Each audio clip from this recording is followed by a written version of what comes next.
This car is expensive.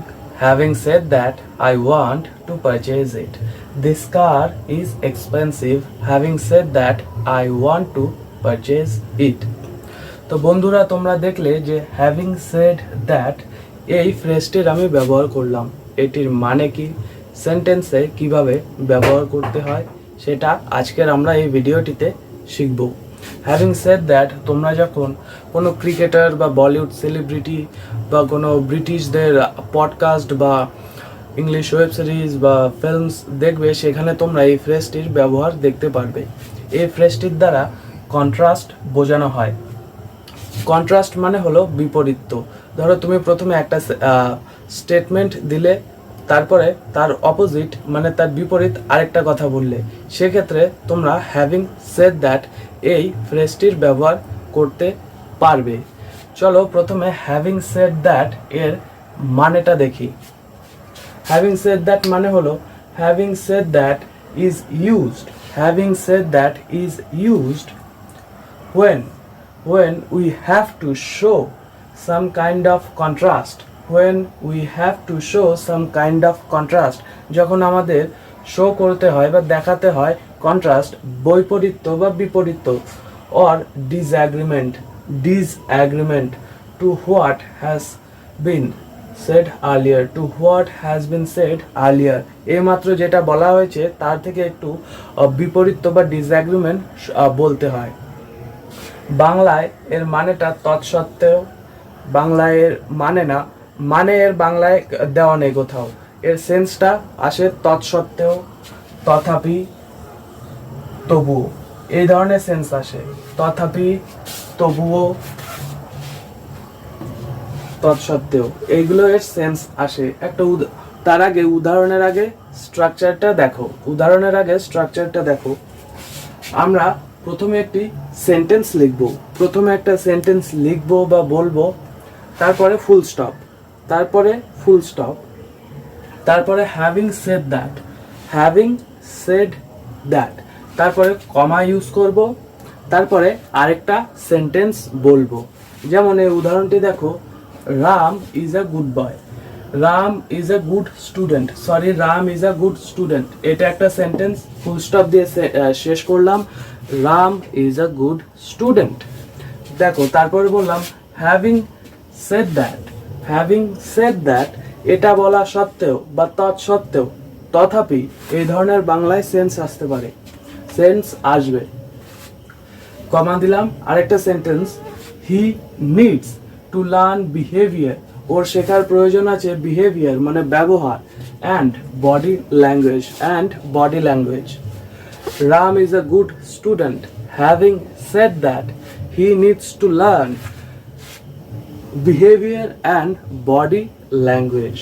এই দেখো এখানে রামের সম্পর্কে আমরা একটা কমপ্লিমেন্ট দিলাম, Ram is a good student, Ram একটি ভালো ছাত্র, রাম একটি ভালো ছাত্র। হ্যাভিং সেড দ্যাট, এটা বলা সত্ত্বেও, এটা বলা সত্ত্বেও, হি needs to learn behaviour and body language. এই দেখো তার বিপরীতে একটা কথা বললাম, তার বিপরীতে আরেকটা কথা বললাম, মানে দুটো সেন্টেন্সের মধ্যে কন্ট্রাস্ট আছে, কন্ট্রাস্ট আছে, বিপরীত্য আছে। এই সেন্সটায় আমরা হ্যাভিং সেড দ্যাট ব্যবহার করি। আরো কিছু উদাহরণ দেখি, চলো। পরবর্তী উদাহরণটি দেখো, Ram forgets most things, Ram বেশিরভাগ জিনিসই ভুলে যায়, একটা সেন্টেন্স লিখলাম, তারপরে হ্যাভিং সেড দ্যাট, এটা বলা সত্ত্বেও বা তথাপি, তৎসত্ত্বেও, comma, he always remembers my birthday, he always remembers my birthday, সে সবসময় আমার জন্মদিন মনে রাখে। দেখো প্রথমে রামের সম্পর্কে একটা নেগেটিভ কথা বললাম যে রাম বেশিরভাগ জিনিসই ভুলে যায়, এটা বলা সত্ত্বেও সে সবসময় আমার জন্মদিনের কথা মনে রাখে, হি অলওয়েজ রিমেম্বার্স মাই বার্থডে। এখানে একটা পজিটিভ কথা বললাম তার সম্পর্কে, দুটো সেন্টেন্সের মধ্যে বৈপরীত্য দেখাচ্ছে, এক্ষেত্রেই আমরা হ্যাভিং সেড দ্যাট ব্যবহার করব। স্ট্রাকচারটা দেখো ফলো করেছে কিভাবে। প্রথমে একটা সেন্টেন্স লিখলাম, ফুল স্টপ দিলাম, তারপরে হ্যাভিং সেড দ্যাট কমা দিয়ে তারপরে আরেকটা সেন্টেন্স লিখলাম। নেক্সট উদাহরণটি দেখো, Shreyasi has done a good job. Shreyasi একটি ভালো কাজ করেছে। Shreyasi has done a good job, full stop.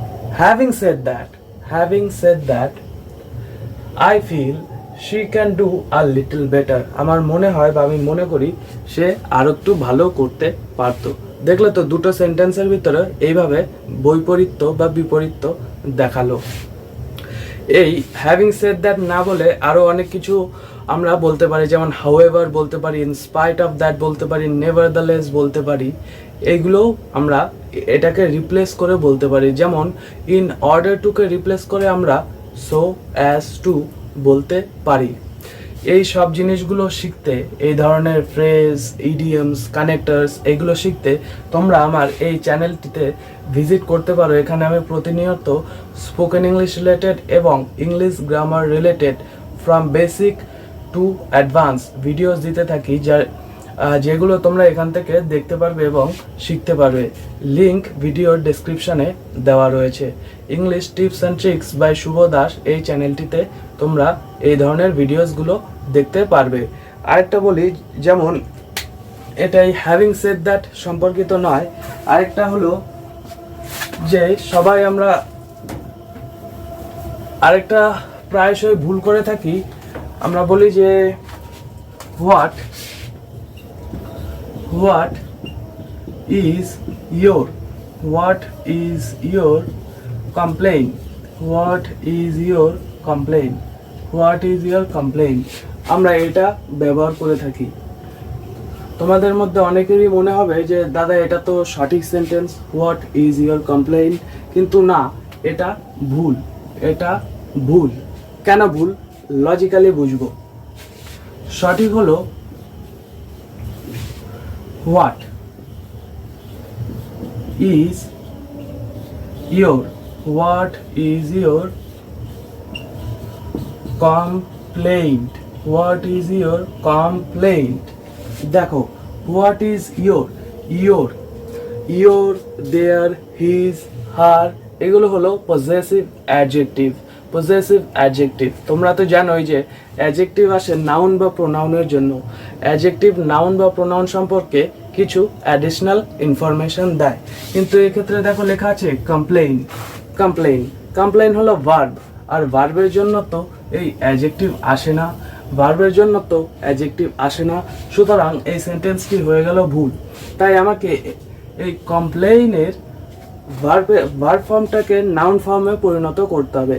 কমপ্লেইনের verb ফর্মটাকে noun ফর্মে পরিণত করতে হবে, যেটি হলো কমপ্লেইন্ট। তাই সঠিক সেন্টেন্সটি হবে what is your complaint question mark. এটা হলো সঠিক সেন্টেন্স। এবার বলি, তোমরা যারা ফ্রম জিরো লেভেল থেকে ইংলিশ শিখতে চাও, তারা কি করবে? তারা প্রথমে ভাওয়েল, কনসোনেন্ট কি এগুলো তোমরা জানো, তাও আরেকবার আমার যে চ্যানেলটি করা আছে English tips and tricks by Shubho Das, সেখান থেকে এগুলো সব পেয়ে যাবে, সেখানে গিয়ে ভিজিট করবে। তারপরে ফ্রম ভেরি বেসিক থেকে দেখবে একটা প্লে লিস্ট করা রয়েছে, সেই প্লে লিস্টে ঢুকবে। সিরিজ ওয়াইজ ভিডিওগুলো পরপর দেখতে থাকবে, তোমরা সব শিখে যাবে। সেখানে এমন কিছু জিনিস থাকবে যেগুলো তোমরা জানো না, সেগুলো শিখতে পারবে। তারপরে তোমরা টেন্সের উপরে ফোকাস দেবে। যারা ইংলিশ শিখতে চাও, কোনো কম্পিটিটিভ এক্সাম বা অন্য কিছু আইএলটিএস কিছুর জন্য বলছি না, যারা ইংরেজি শিখতে চাও তাদের জন্য বলছি, টেন্সে বেশি করে নজর দেবে এবং টেন্সের উপরে অন্তত বেশি করে সময় 20 দিন দেবেই। 20 দিন টেন্সের উপরে সময় দেবে, প্র্যাকটিস এক্সারসাইজ অনেক বেশি করবে। টেন্সের উপরে যেই তুমি কমান্ড বানিয়ে নিলে, তারপরে যাবে পার্টস অফ স্পিচে গিয়ে noun, pronoun, verb, adjective, adverb, preposition, conjunction, interjection, এই চ্যাপ্টারটা শিখবে। তার মধ্যে প্রিপোজিশনের উপরে বেশি করে তোমরা নজর দেবে। তারপরে তোমরা শিখবে কিছু স্ট্রাকচারস, যেমন ধরো ইন অর্ডার টু দিয়ে একটা সেন্টেন্স বলি, I learn English in order to get a job. I learn English in order to get a job. এটাকে রিপ্লেস করে আমরা বলতে পারি I learn English so as to get a job. এভাবে। যেমন আরেকটা বলি যে নেভারদালেস একটা কানেক্টর, এটা দিয়ে কিভাবে সেন্টেন্স বলবো। Ram is a good boy, nevertheless he needs to learn behaviour and body language. এ ধরনের ছোটো ছোটো স্পোকেন ইংলিশের স্ট্রাকচার, অ্যাডভান্স স্পোকেন ইংলিশের স্ট্রাকচার, এগুলো শেখার জন্য তোমরা আমার এই চ্যানেলটি ভিজিট করতে পারো। সেখানে এগুলো সব প্রতিনিয়ত আমি ভিডিওস দিতে থাকি, যেগুলো দেখতে থাকলে তোমরা শিখতে পারবে। ইংলিশ শেখার শুরু তো আছেই, কিন্তু এর কোনো শেষ নেই। এর কোনো ইংলিশ কেন, যে কোনো ভাষাই শেখার কোনো শেষ নেই। তোমরা যত এটার ভিতরে ডিপলি ঢুকবে, তত তোমরা নতুন নতুন জিনিস জানতে পারবে।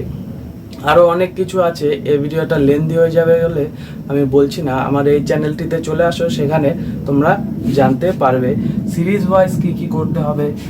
যারা স্পোকেন ইংলিশ শিখতে চাও তাদের কি করতে হবে, যারা রিটেন শিখতে চাও বা স্কুল বা কম্পিটিটিভ এক্সামের জন্য প্রিপারেশন নিচ্ছ তারা কি করবে, সব এখানে বলা হবে। তাহলে আজকের ভিডিওটা এখানেই শেষ করছি। আশা করি তোমাদের ভিডিওটি ভালো লাগলো।